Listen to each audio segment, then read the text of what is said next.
So why is everybody so afraid to put limitations on investor capital going into Chinese companies that could work against America?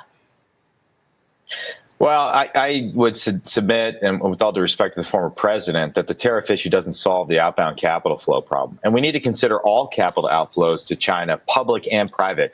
Any outbound regulation that focuses only on venture capital and private equity, but exempts public market products like ETFs, mutual funds, and individual stocks, in my opinion, will fail to address the national security threat, because the private market investments represent only 15% of total U.S. capital investments in the PRC companies. Here's what's actually going on behind the scenes here. As you know, you know how D.C. works. Right now, there's an aggressive lobbying effort on behalf of Wall Street to water down any restrictions that the Biden administration or Congress might enact. All the more important why we need to build off the foundation of this bipartisan investigation and not allow the special interests, not allow the high-paid lobbyists to get in the way of what I think is common sense legislation. By the way, what happens to your investment in China when the CCP makes a move on Taiwan and tries to take it by force? There are systemic risks involved to doing business in China that range from having your assets seized in the event of a Taiwan scenario to the inherent risks of things like variable interest entities for which there are no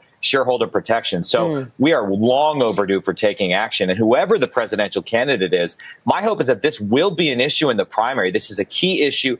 Every single Republican presidential candidate should be forced to take an issue on this. For me, this is an absolutely essential issue.